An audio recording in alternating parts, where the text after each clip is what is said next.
Chapter 4. Restoration and Reckoning. The hospital wing was unusually quiet, bathed in the soft medicinal glow of early morning. Sirius Black lay propped up against a mountain of pillows, his frame skeletal and his skin the colour of old parchment. After 12 years of the Dementor's chill, the simple warmth of a real blanket felt like a miracle. Pum-pong! Roof! Madam Pumphrey. A house elf with particularly large floppy ears and a tea-towel toga appeared with a soft crack. Yes, Mistress Pumphrey, Pumpon is here.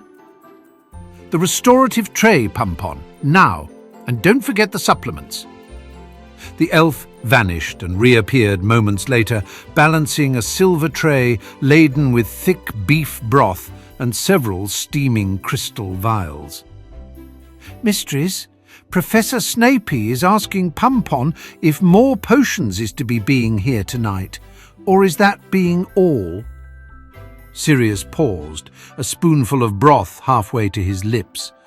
His sunken eyes flickered with a spark of genuine curiosity. Snape? Severus Snape works here?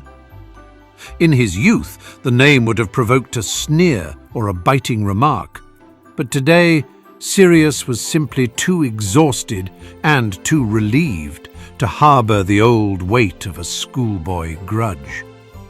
The fact that the greasy git was brewing the very potions keeping him alive was just another absurdity of his new reality. He is the potions master, Sirius. A calm voice resonated from the doorway. Albus Dumbledore stepped forward, his colourful robes clashing with the sterile white of the ward.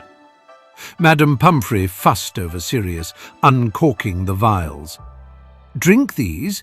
This one is marrow mend for the bone density you've lost, and this, she held up a swirling amber liquid, is essence of sunlight.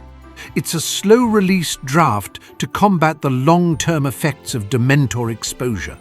Drink, all of it. As Sirius dutifully choked down the bitter medicine, Dumbledore took a seat by the bed. I know you will want to see Harry immediately, but I suggest you recover your strength before meeting him. You have been through a terrible injustice. Dumbledore's voice dipped, heavy with a rare, visible guilt. I want to apologize, Sirius. I should have ensured you were truly guilty before allowing you to be cast into that place.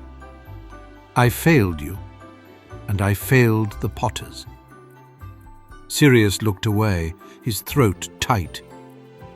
I just want to see him, Albus. I want to see James's boy. While the adults dealt with the ghosts of the past, Hermione Granger was busy dismantling the future. Deep within the bowels of the 7th floor, she paced 3 times in front of a blank stretch of wall. I need a place to destroy a piece of a soul, she thought fiercely. The door materialized. Inside, the room of requirement had provided a vast cathedral-like space filled with junk, but directly in front of her sat a stone pedestal holding Ravenclaw's diadem. Hermione didn't hesitate. She drew her wand, her face set in a mask of cold determination. Fiend fire! A roar of cursed flames erupted, taking the shape of a great horned owl. The fire shrieked as it consumed the Horcrux. A dark, oily scream echoed through the room as the fragment of Voldemort's soul was incinerated. With a sharp flick of her wand, Hermione dissipated the cursed fire, leaving only a smouldering, blackened, acorn-sized lump of metal. I require a drain, she whispered. A brass grate appeared in the floor. With a final spell, she turned the remains of the diadem into a puddle of harmless, murky water, and watched it swirl down into the darkness. One more down, she thought, wiping soot from her brow. Tomorrow, rescue Dobby, destroy the diary. And I really need to do something about Rita Skeeter. The next morning, the great hall was a cacophony of rustling paper. The Daily Prophet had arrived, and the headline was screaming in bold, moving ink.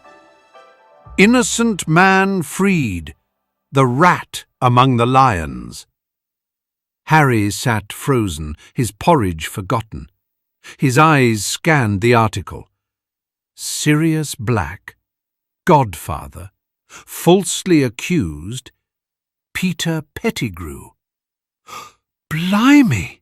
Ron gasped, leaning over Harry's shoulder. "I heard he was the hero. My dad said they only found a finger. The traitor must have done that to himself." Harry didn't answer. His heart was a chaotic mess of hope and fury.